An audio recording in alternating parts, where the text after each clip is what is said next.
தற்போதைய செய்தி. நடிகர் விஷால் இரண்டாவது நாளாக கோர்ட்டில் ஆஜராகி சாட்சியம் அளித்திருக்கிறார். திரைத்துறையில் கடன்களுக்கு வசூலிக்கப்படும் வட்டி உள்ளிட்ட பல்வேறு கேள்விகளுக்கு விஷால் பதிலளித்திருக்கிறார். லைக்கா நிறுவனம் தொடர்ந்த வழக்கில் ஆஜராகி விளக்கம் அளித்திருக்கிறார் நடிகர் விஷால். வழக்கறிஞர்கள் வாதத்திற்காக வழக்கு விசாரணை செப்டம்பர் 9ஆம் தேதிக்கு ஒத்திவைக்கப்பட்டிருக்கிறது.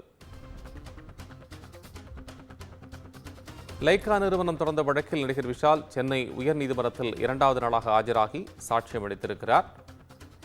மொத்தம் 150க்கும் மேற்பட்ட கேள்விகள் அவரிடம் கேட்கப்பட்டு குறுக்கு விசாரணை நடைபெற்றிருக்கிறது.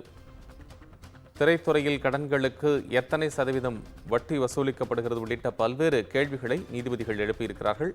மேலதிக தகவல்களை வழங்குவதற்காக செய்தியாளர் சுந்தரம் இணைப்பில். சுந்தரம், இப்ப அந்த விஷாலுடைய வழக்கு தொடர்பாக இருக்கக்கூடிய இந்த வாத விவாதங்கள் மற்றும் இருக்கக்கூடிய விவரங்கள் என்ன? கண்டிப்பாக கோபால், அது நடிகர் விஷால் பட தயாரிப்பு நிறுவனத்திற்காக விஷால் பிலிம் பேசி நிறுவனத்தில் அந்த தயாரிப்புக்காக சினிமா பைனான்சியர் அன்புசிலிடமிருந்து சுமார் 21 கோடியே 29 லட்சம் ரூபாய் கடனை லைக்கா புரொடக்ஷன் நிறுவனமானது ஏற்றுக்கொண்டு செலுத்தியது. இந்த தொகையை நடிகர் விஷால் செலுத்தாததை அடுத்து லைக்கா நிறுவனம் சார்பில் சென்னை உயர்நீதிமன்றத்தில் தாக்கல் செய்யப்பட்ட வழக்கானது நீதிபதி டி ஆசாமுக விசாரணைக்கு வந்தபோது நீதிமன்றத்தில் ஆஜராகியிருந்த நடிகர் விஷாலிடம் லைக்கா தரப்பில் ஆஜரான மூத்த வழக்கறிஞர் இரண்டாவது நாளாக தொடர்ந்து குறுக்கு விசாரணை செய்தார். அப்போது சினிமா துறையில் கடன்களுக்கு எவ்வளவு சதவீதம் வட்டி வசூலிக்கப்படுகிறது என கேள்வி எழுப்பினார். இதற்கு பதிலளித்த விஷால் மாதம் 1% 6% வரை வட்டி வசூலிக்கப்படுவதாக பதிலளித்தார். மேலும் லைக்காவிற்கு எதிராக விஷால் தொடர்ந்த ஜிஎஸ்டி வழக்கு உள்ளிட்டவை தொடர்பாகவும் கேள்விகள் எழுப்பப்பட்டது.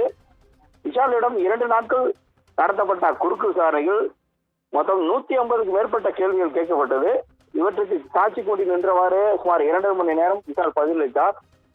குறுக்கு விசாரணை முடிவடைந்ததை அடுத்து வழக்கறிஞர் வாதத்துக்காக வழக்கின் விசாரணையை செப்டம்பர் 9ஆம் தேதிக்கு நீதிபதி தள்ளி வைத்துள்ளார். கோபால்,